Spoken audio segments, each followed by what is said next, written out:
تازه خبره د افغانستان په 11 ولایتونو کې څنګه د شپې په ګرځېدلو باندې بندیز ولګول شو. تازه کورنیو چارو وزارت څه ویلي دي؟ په کومو ولایتونو کې دغه بندیز نه دی لګول شوی؟ نور جزئیات ویډیو کې وګورئ او چینل سبسکرایب کړئ. السلام علیکم لیدونکو، ستړي مشئ. د افغانستان د کورنیو چارو وزارت وایي چې د طالبانو د تحرکاتو د مخنیوي لپاره د دغه هیواد په 11 ولایتونو کې د شپې لخوا د خلکو په ګرځېدو بندیز لګول شوی دی. د دغه وزارت د ویان مرستیال احمد ضیا د سې شنبې په ورځ امریکا غږ ته وویل چې له کابل، ننګرهار او پنجشیر پرته په نورو ولایتونو کې په ګرځېدو بندیز لګول شوی دی.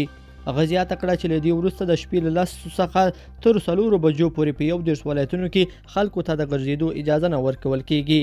ښاغلي ضیا د دغه ولایتونو له اوسیدونکو څخه وغوښتل چې په ټاکلي وخت له تګ راتګ څخه ډډه وکړي.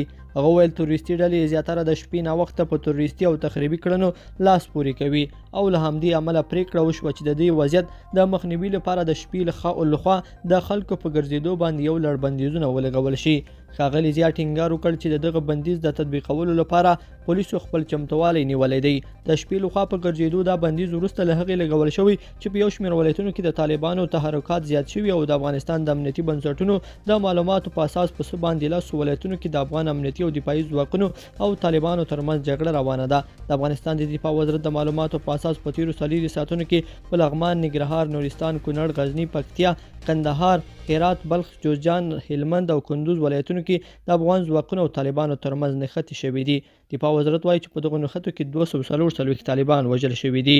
لیدونکو په دې هیله چې دا مطلب به مو تر پایه راسره لیدلی وي. که مو دغه ویډیو خوښه شوې ویډیو لایک کړئ د سره او چینل سبسکرایب کړئ. تر بلې ویډیو پورې ښه وخت.